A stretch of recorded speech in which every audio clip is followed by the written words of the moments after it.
आदमी धोखे दे रहा है अपने को।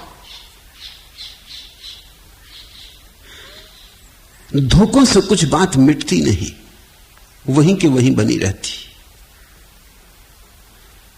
धोखे देने की प्रक्रिया छोड़नी पड़े तो ही बदलाहट होती। मैंने सुना सुरता भाई रास्ता भूल गए, रात पड़ गई, एक पेड़ पर चढ़ के देखा दूर एक दिया जल रहा है, सीधे वहीं पहुंचे, देखा कि खेतों में एक मकान है, बाहर एक चारपाई पड़ी, वहीं बैठ गए। घर में पति पत्नी बेहद कंजूस, बाहर मेहमान को देखकर भिन्नाए, योजना बनाई कि नकली लड़ाई करेंगे, पत्नी रोएगी पति मारेगा। सो भीतर नकली लड़ाई शुरू हुई, एक हंगामा खड़ा कर दिया दोनों ने। सुरता भाई डर गए कहीं उनकी पिटाई ना हो जाए, सो चारपाई के नीचे जा छिपे। पति पत्नी बाहर आए, मेहमान को वहां ना देखकर बहुत खुश हुए। पति बोला, देखा मन ने क्या मारा? पत्नी ने कहा, मैं क्या रोई देखा? और चारपाई के नीचे से निकलकर सुरता भाई ने कहा, देखा मैं क्या गया।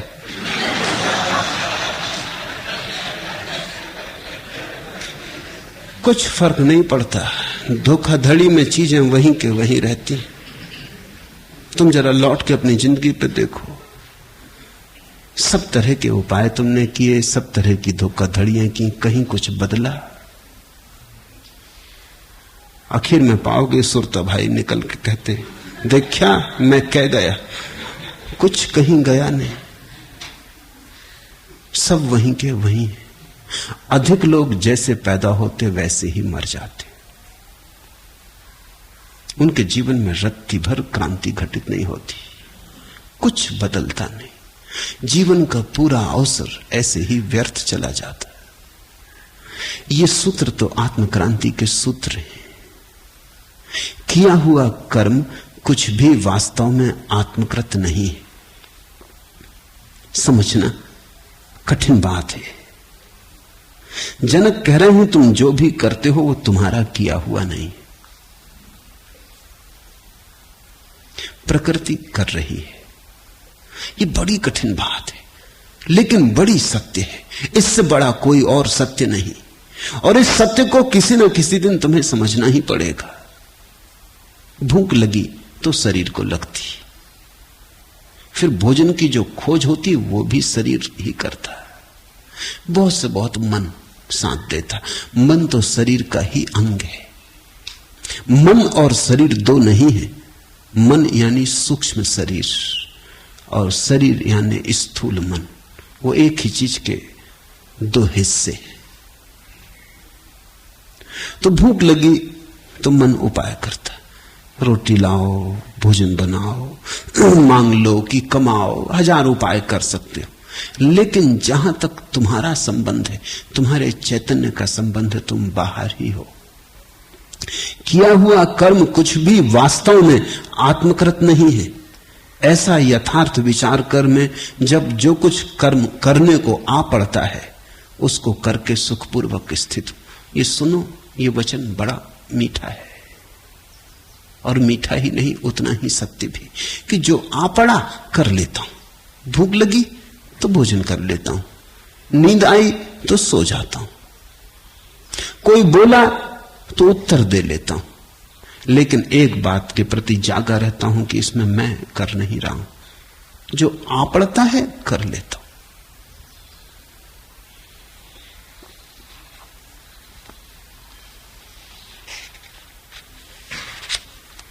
लौटती है लहर सागर को अगम, गंभीर क्षण है शांति रखो, मौन धारो, और जो होना यही है हो। क्योंकि सारा भूत ही इसकी गवाही है कि जो होना हुआ है वही होकर रहा है। हुई की लंबी पुरानी आदिहीन कथा व्यथा है, लिखी सुधियों में संजोई, जान या अनजान, भूली या भुलाई। लौटती है लहर सागर को अगम, शांति रखो, मौन धारो, और जो होना यही है हो। क्योंकि सारा भूत ही इसकी गवाही है कि जो होना हुआ है वही होकर रहा है। पीछे लौट कर देखो, जरा अपने जीवन की कहानी के पन्ने पलटो, जरा अतीत में खोजबीन करो, खोदो। तुम पाओगे जो होना है वही होकर रहा है। तुम नाहक ही बीच में परेशान हो लिए, तुम्हारे बिना भी होकर रहता। तुम इतने परेशान न होते तो भी होकर रहता।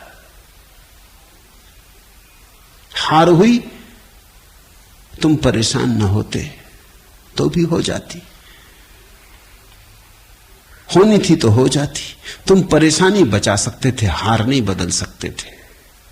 आदमी के हाथ में बस इतना है, परेशानी बचा ले, दुख बचा ले, पीड़ा बचा ले, संताप बचा ले। जो होना है होकर रहेगा, जो होना है होता ही रहा है।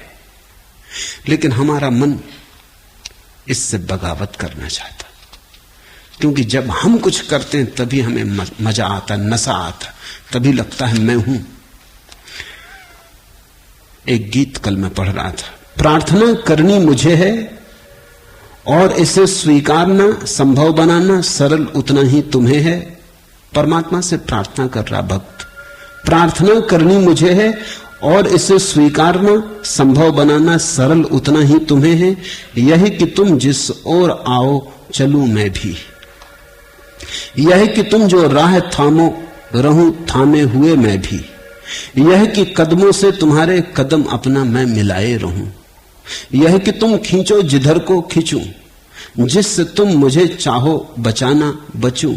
यानी कुछ न देखूं, कुछ न सोचूं, कुछ न अपने से करूं, मुझसे यह न होगा। छूटने को विलग जाने, ठोकरे खाने, लुढ़कने गरज, अपने आप करने के लिए कुछ विकल्प चंचल आज मेरी चाह। प्रार्थना भी आदमी करता है कि हे प्रभु तू जैसा कराए वैसा ही हम करें, तेरी जैसी मर्जी वही पूरी हो। कहते हैं लोग उसकी मर्जी के बिना पत्ता भी नहीं हिलता, लेकिन फिर भी कहीं भीतर अहंकार घोषणा करता है मुझसे न होगा। छूटने को विलग जाने, ठोकरे खाने, लुढ़कने गरज, अपने आप करने के लिए कुछ विकल चंचल आज मेरी चाह। अहंकार निरंतर कोशिश करता है कुछ अपने से करके दिखा दूं, करता होके दिखा दूं। ये करता होने की चाह समस्त नरक का आधार है, स्रोत है। तुम कितना ही करो, जो होना है वही होता है। कभी सफलता होती जरूर, कभी असफलता भी होती जरूर, लेकिन संयोग वसात न तो तुम सफलता अपने हाथ से ला सकते हो और न तुम विफलता अपने हाथ से ला सकते हो। तुम्हारी लाख चेष्टा करने पर भी कभी तुम विफल हो जाते हो और कभी निश्चेष्ट पड़े रहने पर भी सफल हो जाते हो। कभी इस पे तुमने देखा? मैं विश्वविद्यालय में एमए का विद्यार्थी था। मेरे जो प्रोफेसर थे अब तो चल बसे, अभी कुछ वर्ष पहले चल बसे, उनका मुझ पे बड़ा लगाव था और वो कहते तुम जरा मेहनत करो तो गोल्ड मेडल तुम्हारा है, तुम घंटा भर भी दे दो पढ़ने को तो गोल्ड मेडल तुम्हारा है। मैं उनसे कहता मिलना होगा तो मिलकर रहेगा। उनको ये बात जचती ना, वो कहते ऐसे कैसे मिलकर रहेगा, तुम कुछ करोगे तो ही मिलेगा, कुछ ना करोगे तो कैसे मिलेगा। परीक्षा के 3 महीने पहले उन्होंने मुझसे कहा तो अब इसकी परीक्षा हो ले तो तुम मेरे घर आ जाओ और मेरे घर ही रहो ताकि मैं देखूं तुम कुछ करते हो या नहीं। 3 महीने में उनके घर रहा, मैंने सब किताबें वगैरह बांध के रख दी। वो थोड़े डरे भी।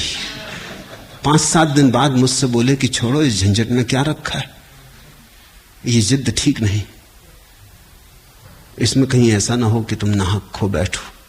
मैंने कहा खोना है तो खोएंगे, पाना है तो पाएंगे, मगर अब इसको बदलेंगे नहीं, अब ये किताबें मैं खोलने वाला नहीं। महीना बीतते बीतते तो वो बहुत घबराने लगे। वो कहने लगे मुझे क्षमा करो, मैं अपनी बात वापस लेता हूं, लेकिन तुम पढ़ो लिखो। मैंने कहा आपके बात लेने न लेने का कोई सवाल नहीं है, वैसे भी मैं पढ़ने वाला नहीं था, कोई आप के वजह से नहीं पढ़ रहा हूं ये सवाल नहीं है। जो मुझे करना था वही करने वाला था, और जो होना है होगा। परीक्षा जब बिल्कुल करीब आ गई तो वो तो इतने घबराने लगे कि मुझसे बोले कि ऐसा करो, मैं तुम्हें बता देता हूं कि क्या क्या आ रहा है, कम से कम उतना। मैंने अपने जीवन में ऐसा कभी नहीं किया, लेकिन तुम तो मुझे दया आती और हैरानी होती कि तुम पागल तो नहीं हो। क्योंकि मैं पड़ा रहता घास पर उनके लान में, सोया रहता धूप में या वृक्षों की छाया में। 3 महीने मैंने किताब छुई नहीं। मैंने कहा कि नहीं, आप बताओ भी तो भी कोई सार नहीं, क्योंकि मैं किताब उठाने वाला नहीं। मैं बिना किताब छुए परीक्षा में आ रहा हूं। आखिरी दिन तो रात उनसे न रहा गया। मैं कमरे में सोया था, कोई 11 बजे रात उन्होंने खटका दिया और कहा कि सुनो ये रहा पेपर। अब मैंने कहा कि देखो आप अपने हाथ से सब खराब किए ले रहे हो। अब 3 महीने गुजर गए, अब रात बची है, कल सुबह में जो होगा होगा। और इस पेपर का मैं करूंगा भी क्या? ये जान भी लूं कि क्या आ रहा है, ये तो सुबह मैं जान ही लूंगा, इसमें क्या ऐसी जल्दी है? पढ़ने वाला मैं नहीं हूं, तो अभी जान लूं कि सुबह जान लूं, फर्क क्या पड़ेगा? बीच में मैं पढ़ने वाला नहीं हूं। और जब मुझे गोल्ड मेडल मिला तो उनकी हालत देखने जैसी थी। वो नाचने लगे खुशी में। उन्होंने कहा कि हद हो गई, तो शायद तुम ठीक ही कहते हो कि जो होने वाला था होकर रहेगा। मगर मुझे अब भी भरोसा नहीं आता, ये हो गया ये भी ठीक।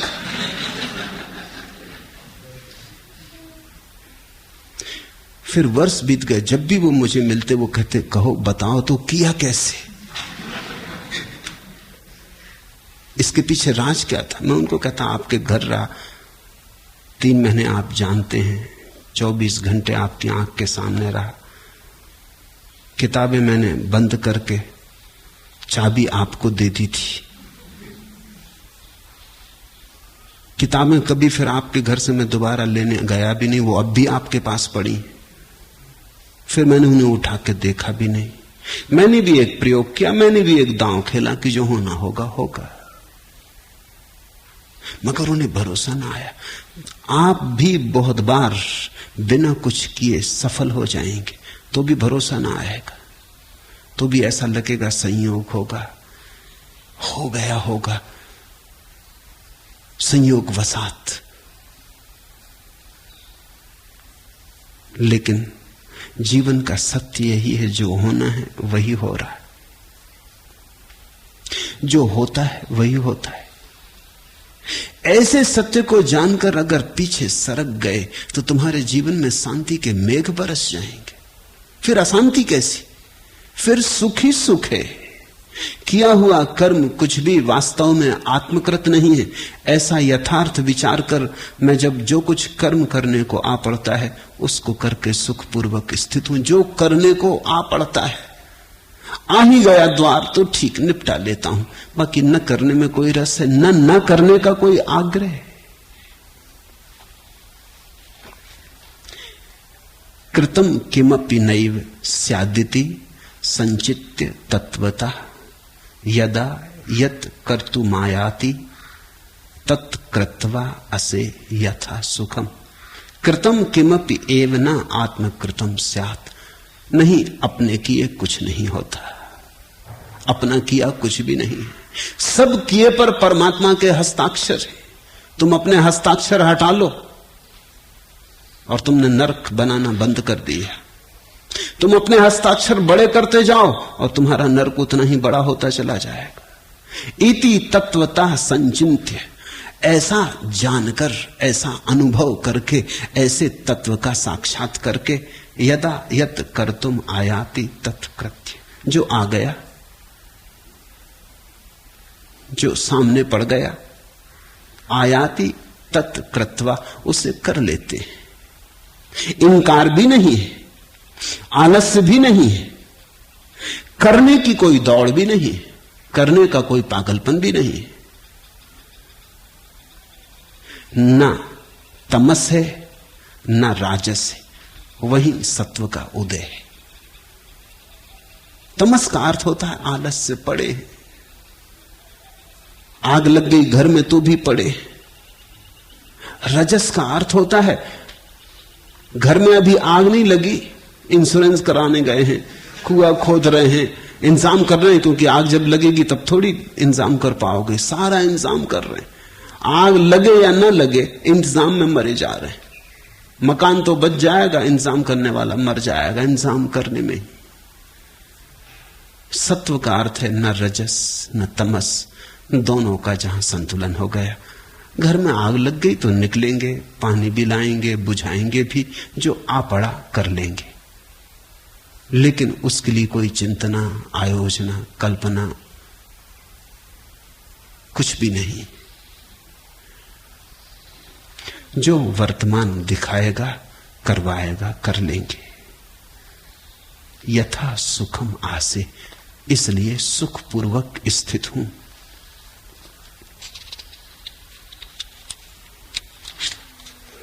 आदमी करता तो बना रहता, फिर भी कहीं तो किसी चेतना के तल पर पता चलता रहता है कि अपना किया कुछ होता नहीं। कितनी चेष्टा तुम करते हो सफल होने की और असफलता हाथ लग जाती, और कभी कभी अनायास छप्पड़ फोड़ के धन बरस जाता। मैंने सुना है एक यहूदी कथा है कि एक सम्राट ऐसा ही भरोसा करता था कि जो होना होता। गांव में एक भिखमंगा था, बस एक ही भिखमंगा था, पूरा राजधानी धन संपन्न थी, अंधा था भिखमंगा, नहीं कि आंख से अंधा था, बस कुछ ऐसा अंधापन था कि जो भी करता गलत हो जाता, कि गलत ही चुनता, कि गलत दिशा में ही जाता। जब सारे लोग बाजार में बेच रहे होते तब वो खरीदता, जब चीजों के दाम गिर रहे होते तब वो फंस जाता, जो करता गलत हो जाता। वजीरों को उस पर दया आई, उन्होंने सम्राट से कहा, गांव पूरा धनी, ये एक आदमी बेचारा उलझन में पड़ा रहता, इसका कुछ भाग्य विपरीत, इसकी बुद्धि उल्टी। जब सारी दुनिया कुछ कर रही वो न करेगा, जब सब सफल हो रहे हैं, धन कमा रहे हैं, तब न कमाएगा, जब सारे लोग फसल बो रहे हैं तब वो बैठा रहेगा, जब मौसम है बीज डालने का तब बीज न डालेगा, जब मौसम चला जाएगा तब बीज डालेगा, बीज भी सड़ जाते, वो फिर पैदा नहीं होते, फसल तो आती नहीं, हाथ का भी चला जाता। इस पे कुछ दया करे। सम्राट ने कहा, दया करने से कुछ भी ना होगा, लेकिन तुम कहते हो तो एक प्रयोग करे। तो वो आदमी रोज सांझ को बाजार से लौटता अपने घर, तो एक पुल को पार करता है। सम्राट ने कहा, पुल खाली कर दिया जाए और असरफियों से भरा हुआ एक हंडा, बड़ा हंडा, बीच पुल पर रख दिया। सम्राट और वजीर दूसरे किनारे बैठे, पुल खाली कर दिया गया, कोई दूसरा जा ना सकेगा। वही आदमी निकला अपनी धुन में, अपने सोच विचार में गुनगुनाता, ओंठ फड़फड़ाता। वजीर चकित हुए कि पुल पे पैर रखते ही उसने आंख बंद कर ली। वो बड़े हैरान हुए कि हद हो गई, अब ये मूर्ख आंख क्यों बंद कर रहा है पुल पर। लेकिन वो आंख बंद करके वो टटोल टटोल के पार हो गया और घड़े को वहीं छोड़ गया, क्योंकि अंधे को अब घड़ा क्या दिखाई पड़ता। जब वो उस तरफ पहुंच गया तो सम्राट ने कहा, देखो, उसे पकड़ा, उससे पूछा कि महापुरुष आंख क्यों बंद की। उसने कहा कि कई दिन से मेरे मन में ये ख्याल था कि एक दफा आंख बंद करके पुल पार करें। आज खाली देख के कि पुल पे कोई भी नहीं है, मैंने सोचा कर लो, ये मौका फिर न मिलेगा। राह खाली है, गुजर जाओ, ये अनुभव के लिए कि आंख बंद करके चल सकते कि नहीं। आज ही सूझा तुम्हें ये? नहीं, योजना तो पुरानी थी, लेकिन रास्ता कभी खाली नहीं होता था, लोग आ रहे जा रहे, धक्का धुक्की हो जाए। सम्राट ने कहा जो होना होता होता। तुम कोई उपाय खोज लोगे असफल होने का, या सफलता तुम्हें खोजती आ जाएगी।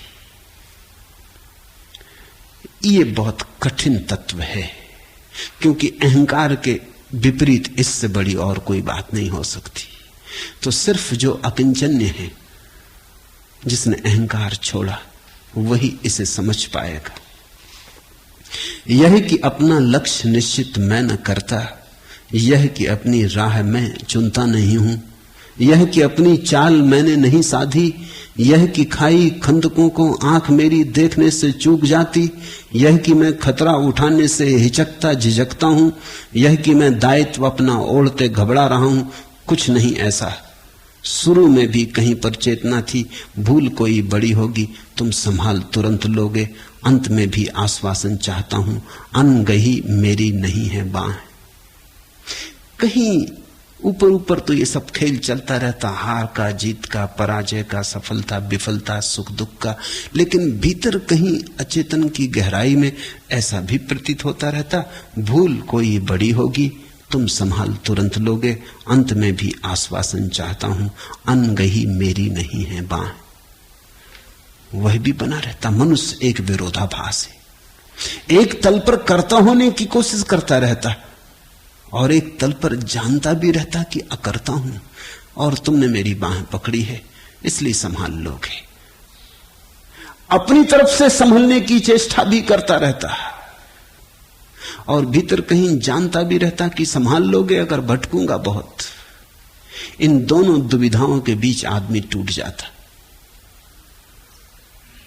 तो इस लिहाज से वे लोग भले, जैसे पश्चिम के लोग, उन्होंने पहली बात छोड़ी थी, वो मानते नहीं कि तुम संभाल लोगे, तुम हो ही नहीं, ईश्वर मर चुका, वो बात खत्म हुई, वो बात आई गई, अब पुराण कथा हो गई, अब तो अपने से ही करना है जो करना है, आदमी ही करता है और कोई नहीं।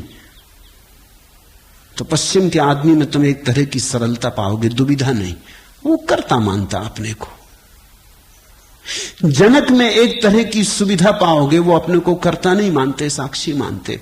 लेकिन पूरब का आदमी, कम से कम भारत का आदमी, बड़ी दुविधा में, एक तल पर जानता की साक्षी हूं, एक तल पर मानता की करता हूं, इसलिए बड़ी खिंचावट है। पश्चिम के लोग आते हैं, उनमें मुझे एक तरह की सरलता और साफ सुथरापन दिखाई पड़ता है, 2 और 2 4। जब भारतीय कोई आता है, उसके भीतर गौर से देखो तो कभी 2 2 5 होते दिखाई पड़ते, कभी 2 2 3 होते दिखाई पड़ते, 2 2 4 कभी नहीं होते। कुछ अड़चन है। उसने महासत्य भी सुन लिए, खुद तो नहीं जाना, सुन लिए।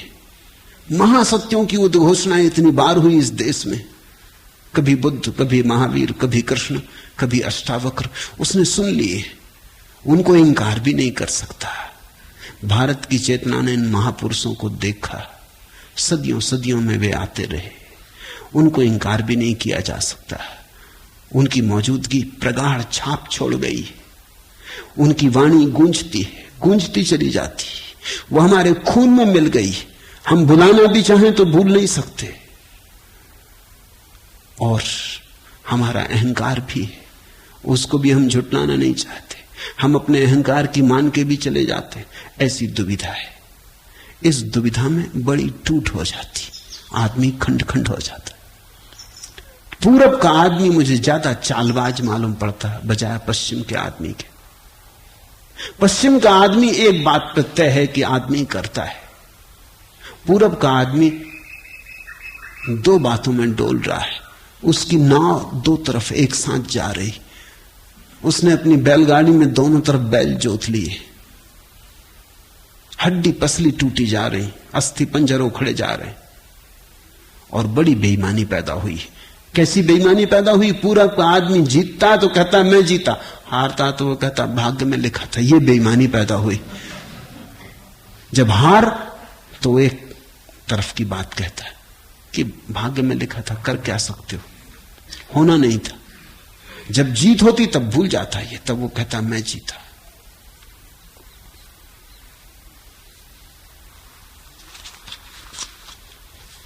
देहासक्त योगी हैं जो कर्म और निष्कर्म के बंधन से संयुक्त भाव वाले हैं। मैं देह के संयोग और वियोग से सर्वथा पृथक होने के कारण सुखपूर्वक स्थित हूं। सुनो, जनक कहते हैं देहासक्त हैं योगी। भोगी तो देहासक्त हैं ही, योगी भी देहासक्त हैं। उनकी आसक्तियां अलग अलग ढंग की हैं, लेकिन हैं तो आसक्तियां। भोगी फिक्र करता खूब सजा ले अपने जीवन को, भोगी फिक्र करता देह के लिए सब सुख साधन जुटा ले, सैया बना ले मखमल की, और त्यागी फिक्र करता आसन जमा के बैठ जाए, सिद्धासन सीख ले, योगासन सीख ले, हठ योग लगा ले, श्वास पे काबू पा ले। मगर चेष्टा दोनों की शरीर पर ही लागू है। होगी योगी की चेष्टा शायद भोगी से बेहतर, लेकिन भिन्न नहीं। तल एक ही है, आयाम एक ही है। कर्म नैष्कर्म निर्बंध भावा देहस्य योगिना संयोगा योग विरहात अहम आसे यथा सुखम। योगी भी देहासक्त हैं जो कर्म और निष्कर्म के बंधन से जुड़े हुए, जो सोचते हैं ना करूं। योगी का अर्थ होता है जिसने करना छोड़ दिया, भोगी का अर्थ होता है जो करने में उलझा है। लेकिन दोनों ही कर्म और अकर्म एक ही ऊर्जा के भिन्न भिन्न अभिव्यक्तियां हैं। तो जनक कहते हैं मैं देह के संयोग और वियोग से सर्वथा पृथक होने के कारण सुखपूर्वक स्थित हूं।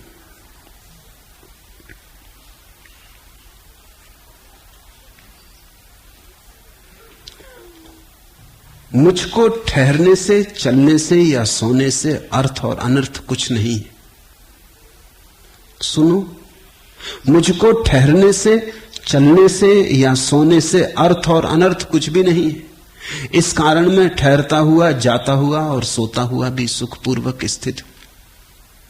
सुना है कभी इससे ज्यादा कोई क्रांतिकारी सूत्र? अर्था अनर्थौ न में स्थित्या गत्या व सैनेन व। जनक कहते हैं सोकर भी मैं वही हूं और जागकर भी मैं वही हूं, भेद नहीं है। और न मुझे अर्थ और अनर्थ में कोई भेद है। तिष्ठन गच्छन स्वपन तस्मात् अहम आसे यथा सुखम। मैं तो नींद आ जाती तो सो जाता, चलना होता तो चल लेता, बैठना होता तो बैठ जाता। ज़ैन फकीर निरंतर यही कहते रहे। इसलिए मैं कहता हूं कि ज़ैन फकीरों को अष्टावक्र की गीता पर ध्यान देना चाहिए। इससे बड़ा ज़ैन वक्तव्य और दूसरा नहीं है। वो कुजू से किसी ने पूछा कि तुम करते क्या हो, तुम्हारी साधना क्या है? क्योंकि ना हम तुम्हें कभी ध्यान में बैठे देखते, ना कभी तुम्हें प्राणायाम करते देखते, ना तुम्हें हम कभी योगासन लगाते देखते, न पूजा न पाठ। तुम करते क्या हो, तुम्हारी साधना क्या है? बोकुजू ने कहा जब नींद आती तब मैं सो जाता, और जब भूख लगती तब भोजन कर लेता। जब चलने का होता भाव तो चल लेता, जब बैठने का होता भाव तो बैठ जाता। यही मेरी साधना है। मुझको ठहरने से, चलने से या सोने से अर्थ और अनर्थ कुछ नहीं है। इस कारण मैं ठहरता हुआ, जाता हुआ, सोता हुआ भी सुखपूर्वक स्थित हूं। अब कोई चुनाव ना रहा। एक युवक को मेरे पास लाया गया, उसका दिमाग खराब हुआ जा रहा था। विश्वविद्यालय का विद्यार्थी था। मैंने पूछा तुझे हुआ क्या, तुझ पे कौन सी मुसीबत आ गई, ये दिमाग को इतना अस्त व्यस्त क्यों कर लिया? उसने कहा कि मैं स्वामी शिवानंद का शिष्य हूं, उनकी ही किताबें पढ़ पढ़ के योग साधन कर रहा हूं। तो स्वामी शिवानंद ने लिखा है कि 5 घंटे से ज्यादा मत सोना। तो मैं 5 घंटे सोता हूं। और लिखा है 3 बजे रात उठाना, तो मैं 3 बजे रात उठाता हूं। अब 3 बजे रात जो उठेगा उसे दिन में नींद आएगी, और विश्वविद्यालय का विद्यार्थी था, तो दिन में मुझे नींद आती। तो किताबों में खोजबीन की तो शिवानंद ने लिखा है कि दिन में नींद आए तो उसका अर्थ है कि तुम्हारा भोजन तामसी है, तो भोजन को शुद्ध करो। तो मैं सिर्फ दूध पीता हूं तो कमजोर होने लगा, इधर सिर्फ दूध पीने लगा तो कमजोर होने लगा, उधर रात नींद कम कर ली तो नींद से जो विश्राम मिलता था वो समाप्त होने लगा, मन के तंतु टूटने लगे, तो विक्षिप्तता की हालत आने लगी। उन्हीं किताबों में लिखा है कि साधक को ऐसी असुविधाएं भी आती, तपश्चर्या में ऐसी कठिनाइयां भी आती, तो उसके लिए भी सांत्वना मिल गई। अब ये जाल खुद खड़ा किया हुआ है। 5 घंटे सोना सभी के लिए ठीक नहीं हो सकता। हां, बुढ़ापे में ठीक हो सकता है, बुढ़ापे में नींद अपने से कम हो जाती, और अक्सर लोग शास्त्र बुढ़ापे में लिखते, तो वो जो अपने अनुभव से लिखते हैं ठीक ही लिखते। बुढ़ापे में भोजन भी कम हो जाता है। सच तो यह है कि बुढ़ापे के लिए दूध ठीक भोजन है, क्योंकि बूढ़ा फिर बच्चे जैसा हो जाता है, फिर उसका जीवन उतना ही सीमित हो जाता है जैसे छोटे बच्चे का। अब कुछ जीवन में निर्माण तो होता नहीं, दूध काफी है और नींद कम हो जाती अपने आप। बच्चा मां के पेट में 24 घंटे सोता है। अब वो कहीं शिवानंद को पढ़ ले तो मरा।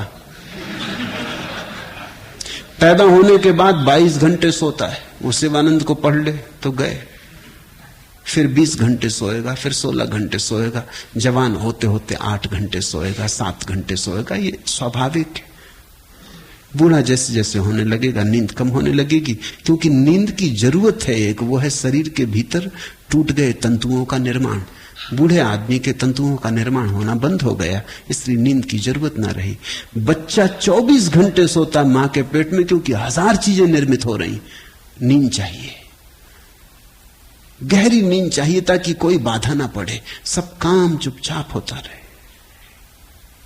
नींद के अंधेरे में निर्माण होता है, इसलिए तो बीज जमीन में अंदर चला जाता, वहां फूटता है। रोशनी में नहीं फूटता, चट्टान पर रखा हुआ। अंधेरा चाहिए, इसलिए तो वीर कण मां के गर्भ में चला जाता अंधेरे में, वहां जाके विकसित होता है। अंधेरा चाहिए, गहरी नींद चाहिए, विश्राम चाहिए। बूढ़ा आदमी तो अपने आप नींद खत्म होने लगती। मेरे पास बूढ़े आ जाते हैं कई, वो दूसरी वही उपद्रव में पड़े। वो कहते हैं पहले हम 8 घंटे सोते, तब सिर्फ 3 घंटे नींद आती, अब बड़े परेशान हैं, अनिद्रा के रोग ने पकड़े है। ये रोग नहीं है, बुढ़ापे में स्वभावतः नींद कम हो जाएगी। अब तुम चाहो कि 8 घंटे सो, संभव नहीं है। बुढ़ापे में भोजन भी कम हो जाएगा, उसकी जरूरत ही ना रही। जवानी में भोजन ज्यादा था। अब ये जवान लड़का है, अभी इसका जीवन बढ़ रहा है, अब ये 5 घंटे सोएगा, दिन भर नींद आएगी। नींद आने से तामसी होने का ख्याल उठता है। भोजन के कारण नहीं कोई फर्क हो रहा है, नींद कम ले रहा है तो नींद आ रही, मगर शास्त्र में पढ़ता है तो तामसी भोजन, तो भोजन बदलो। फिर कमजोरी बढ़ने लगी, अब मस्तिष्क के तंतु टूटने लगे, उनका बनना बंद होने लगा, तो अब विक्षिप्त हो रहा है, तो सोचता है कि परमहंस होने की अवस्था करीब आ रही। इन जालों से सावधान रहना। जनक के सूत्र बड़े महत्वपूर्ण हैं। न ठहरने से, न चलने से, न सोने से अब कोई लगाव है। जो होता है, जितना होता है उतने से राजी हूं। अर्थ अनर्थ कुछ भी नहीं है। कारण ठहरता हुआ, जाता हुआ, सोता हुआ भी सुखपूर्वक स्थित हूं। खोल दो नाव, जिधर बहती है बहने दो। नाव तो तिर सकती है मेरे बिना भी, मैं बिना नाव भी डूब सकूंगा। चलो खोल दो नाव, चुपचाप जिधर बहती है बहने दो। मुझे रहने दो, अगर मैं छोड़ पतवार निस्सीम पारावार तकता हूं। खोल दो नाव, जिधर बहती हो बहने दो। जनक के सूत्र तो समर्पण के सूत्र हैं। ये तो अष्टावक्र ही जनक के भीतर से जगमगा रहे। ये तो गुरु ही शिष्य से बोला है, ये तो गुरु ने ही शिष्य के हृदय में उठाई हैं ये तरंगे। और तुम एक बात ख्याल करोगे कि अष्टावक्र कुछ बोलते फिर चुप हो जाते, फिर जनक को बोलने देते, सुनते कि जो अष्टावक्र ने बोला वो जनक के हृदय तक पहुंच गया, पल्लवित होने लगा, उसमें फूल खिलने लगे। और एक बात तुम ख्याल करना, अष्टावक्र जो बोलते हैं वो बीज जैसा है और जनक जो बोलते हैं वो फूल जैसा है। इसलिए जनक के वचन और भी सुंदर मालूम होते हैं, अष्टावक्र से भी ज्यादा सुंदर मालूम होते हैं, लेकिन वे वचन अष्टावक्र के ही हैं। अष्टावक्र बीज की तरह गिर जाते जनक के हृदय में, वहां अंकुरित होता, पल्लवित होते, फूल खिलते। उन फूलों की सुवास इन वचनों में। अष्टावक्र अपूर्व आनंद को उपलब्ध हुए होंगे जनक की ये बातें सुनकर, जैसे कोई मां पहली दफे जब उसका बेटा बोलता है तो आह्लादित हो जाती। ऐसे जनक के ये वचन सुनकर अष्टावक्र खूब आह्लादित हुए होंगे। शायद ही कभी शिष्य ने किसी गुरु को इतना तृप्त किया हो। मैंने सुना है एक हसीद फकीर हुआ, वो बड़ा प्रसिद्ध पंडित था, बड़ा ज्ञानी था, और जैसा ज्ञानियों को अक्सर झंझट हो जाती उसको भी हुई। जब वो कोई 50 वर्ष का था तो नास्तिक हो गया। तब तक उसने न मालूम कितने लोगों को धर्म की शिक्षा दी, फिर वो नास्तिक हो गया। इन 50 वर्षों में न मालूम कितने लोग उसके कारण संतत्व को उपलब्ध हुए, और फिर वो नास्तिक हो गया। सबने उसका साथ छोड़ दिया, लेकिन उसका एक शिष्य रबी मेयर उसके पास आता रहा। वो अपने गुरु को बार बार कहता रहा कि वापस लौट आओ, ये तुमने क्या रंग पकड़ा आखिर में। लेकिन शिष्य गुरु को समझाए भी तो कैसे समझाए, गुरु बड़ा तर्कशास्त्री था, वो सारी बातें खंडित कर देता, वो बड़ा बगावती हो गया था। मरने के दिन भी उसका शिष्य आया और उसने कहा कि अब तो कृपा करो, अब वापस लौटाओ, तर्क इत्यादि छोड़ो, मैं तुम्हें जानता हूं।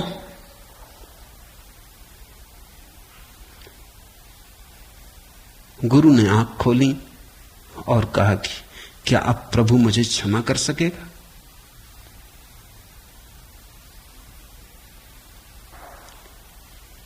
रोया और मर गया। दफनाने के दूसरे दिन ही लोग भागे आए और उसके शिष्य को कहा कि हद हो गई, जिस बात से हम डरे थे वही हो रहा है, तुम्हारे गुरु की कब्र से लपटें निकल रही, जैसे कि गुरु नरक में पड़ा हो, कब्र से लपटें निकल रही। तो मेयर गया और उसने जाके कहा कि देख, एक चादर कब्र के ऊपर ढांक दी और कहा कि सुनो, अब बहुत हो गई बगावत, अब आखिर तक परेशान न करो, रात भर शांति से सोए रहो, परमात्मा क्षमा कर देगा, परमात्मा मुक्ति देगा, शांति देगा, और अगर सुबह तक परमात्मा कुछ ना करे तो मैं तुम्हें मुक्ति दूंगा, मैं तुम्हें शांत करूंगा।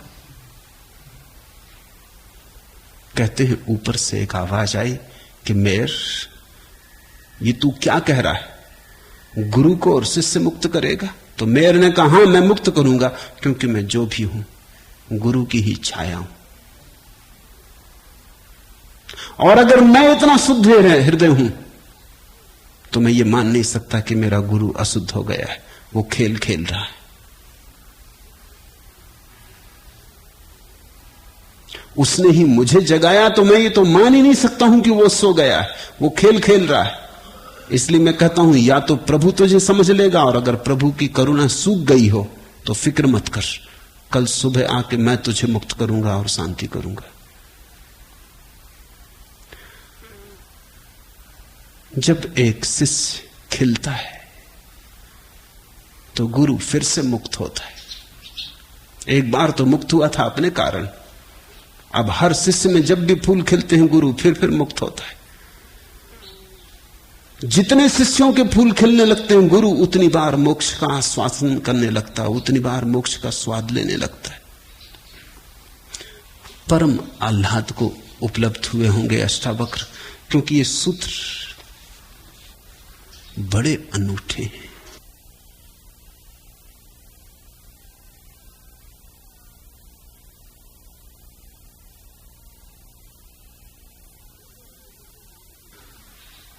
सोते हुए मुझे हानि नहीं है और न यत्न करते हुए मुझे सिद्धि है, इसलिए मैं हानि और लाभ दोनों को छोड़कर सुखपूर्वक स्थित हूं।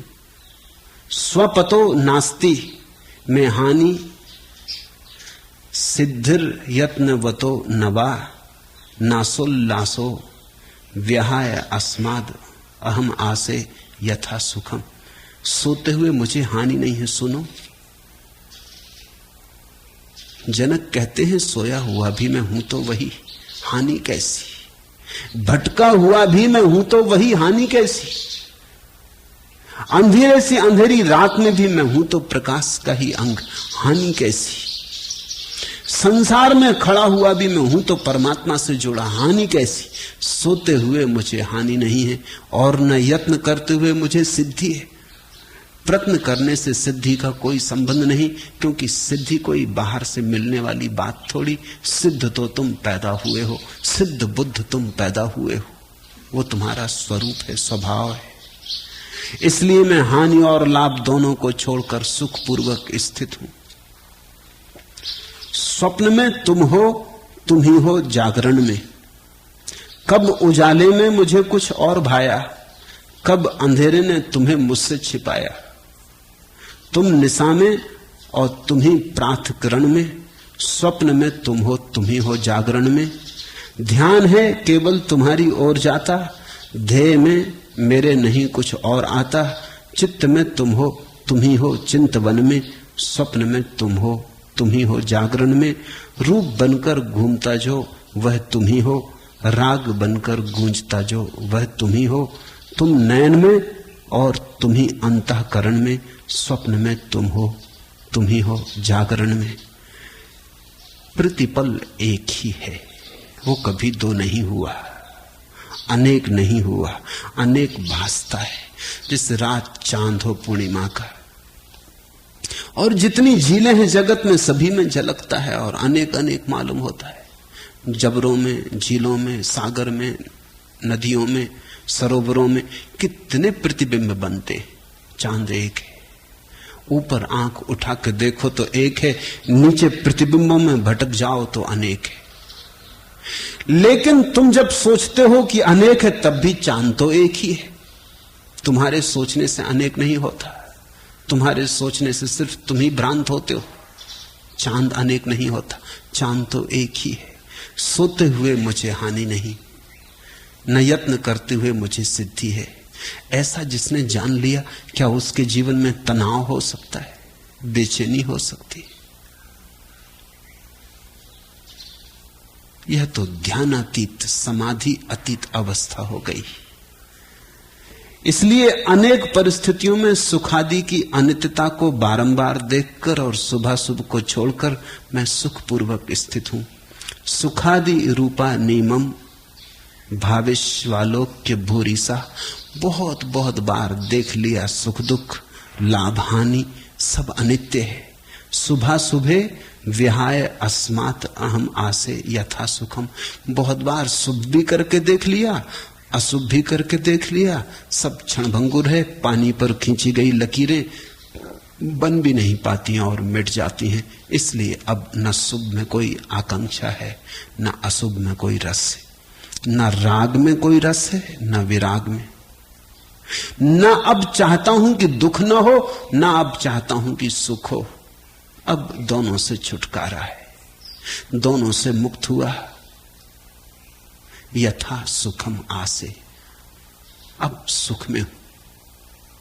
ये महासुख की अवस्था ही मोक्ष की, निर्वाण की अवस्था है।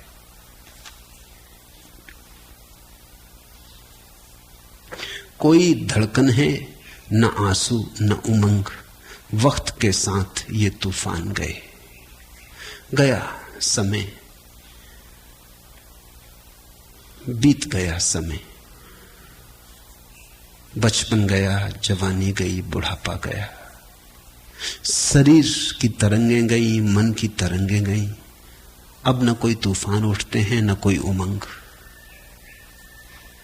कोई धड़कन है, न आंसू न उमंग। वक्त के साथ ये तूफान गए, सब जा चुका। और जब सब चला जाता है, सब आंधी तूफान, तब जो शेष रह जाता है वही तुम हो। तत्वमसि श्वेत केतु, वही तुम हो, वही तुम्हारा ब्रह्म स्वरूप। हे ब्रह्मन, वही तुम हो। हरिओम तत्सत। आज इतना।